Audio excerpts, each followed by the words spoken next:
Hello, good evening mga karadyo. Nagbabalik si DW1YBX. Kumusta na kayo? Matagal din tayong hindi nakapag-vlog, mga ka-amateurista, no? Ngayon, ang oras natin ngayon is 9:25 p.m. And gusto kong ipakita sa inyo ito. Ready na kayo? Eto. Ayan. That is 8 element folded. Folded siya. 8 stack back to back folded dipole. Ayan. Okay. So, yan ay 1/2 diameter ang kanyang mga elements. And ang kanyang vertical boom ay 2 inches diameter. At makikita ninyo, ito ang kanyang structure ngayon. Ito yung bagong structure ng folded na ginagawa ko. Hindi na siya 1x1 square, kundi flat bar na makapal. Ayan. Okay? Ang harness niya, ayan. Napakasakit sa kamay gawin ng harness niya. At ito yung kanyang dugtungan. Ayan. Okay? Yan. So makikita ninyo yung kung paano ko nagdudugtong ng mga harness. So ayun yung feed line. Ang feed line niya is N-type female. Okay?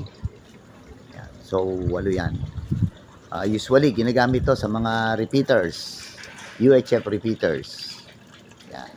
Ngayon, titignan natin kung ano ang kanyang SWR. Ready na ba kayo mga karadyo? Ayan siya. O, ilapit na natin Ayan mga karadyo. That is from 400 to 500 megahertz. So ayan yung 1.5. Ayan yung 1.1. So meaning halos hindi siya umakyat ng 1.5 all the way. Okay? Ayan. So kung pupuntahan natin ang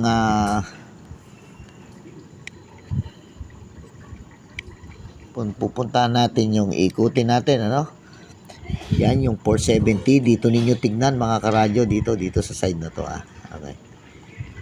Medyo malabo, no? Ayan, 1.3. So medyo lumabo na tayo.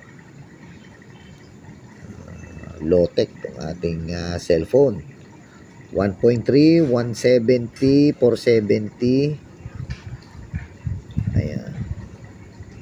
1.185, 161, 461 megahertz. So ito yung yan yung amateur frequency. 434,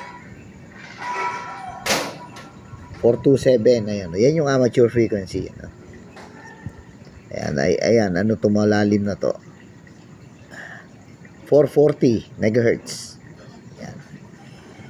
Kaya mapapansin niyo itong lugar na to is amateur frequency. So, yan. So, 1.5 ang pinakamataas niya. Take note nandito pa to sa ibaba. So, malamang pag ito ay nilagay na sa open area, so mas mababa pa ang kanyang SWR. So ayan mga karadyo, ayan yung ating 8 stack back to back folded dipole.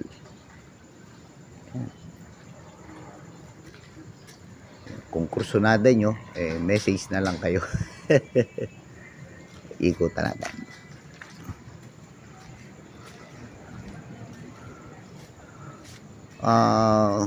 Ano nga ba ang gain nito mga karadyo?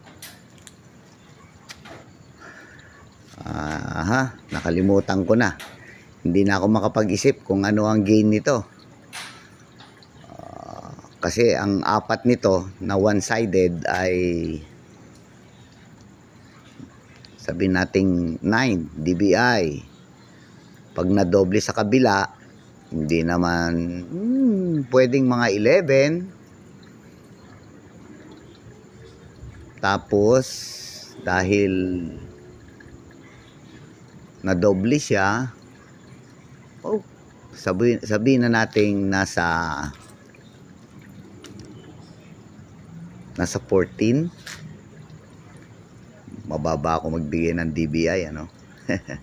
Ang importante ay malakas to. Actually, pangatlo na to sa nagawa ko, and very efficient ito for